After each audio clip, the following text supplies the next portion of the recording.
internet français. Aujourd'hui, je viens vous voir car j'étais sur Snapchat hier. Je déambulais comme ça, regardant les stories de Qui de droit. Et je voyais que beaucoup de gens aimaient beaucoup le filtre avec les couronnes de fleurs. J'ai dit, surfons sur la vague, faisons ça. Donc aujourd'hui, je vais faire une couronne de fleurs, mais adaptée à la saison, c'est-à-dire une couronne sans fleurs, une couronne triste.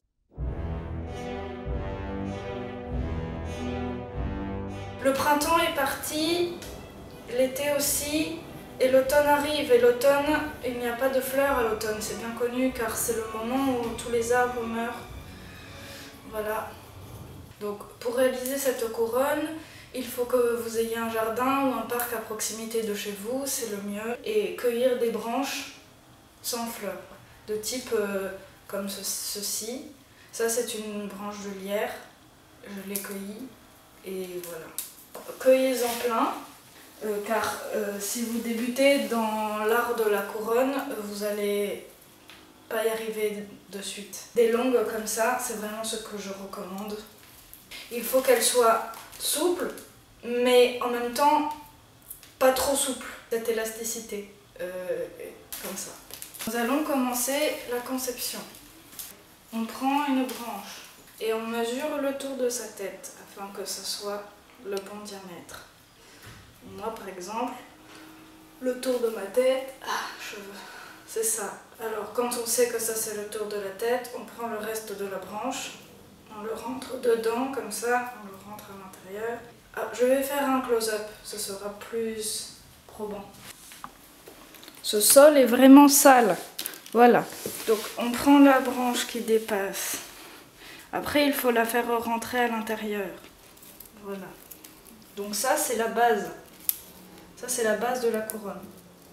Donc une fois qu'on a la base de la couronne, plus ou moins ronde comme ça, on prend une autre petite branche et là on vient la caler dans un des interstices et on entoure, on continue le même technique. On fait un petit roulé-boulé et on continue avec multiples branches. J'ai l'impression que tout ce que je suis en train de faire, ça va pas être dans le cadre et je vais devoir tout recommencer, je vais être malheureuse. Faites attention aussi de ne pas prendre des branches avec des animaux morts à l'intérieur parce que ce serait dommage pour votre chevelure. Voilà, et là on commence à avoir quelque chose d'un peu intéressant, un peu conséquent. Il faut être délicat avec la branche, car la branche doit se plier à vos exigences. Voilà, c'est terminé! C'est terminé, la couronne est finie. Bravo, bravo. Et voilà, la couronne est terminée. Elle est bien triste à souhait.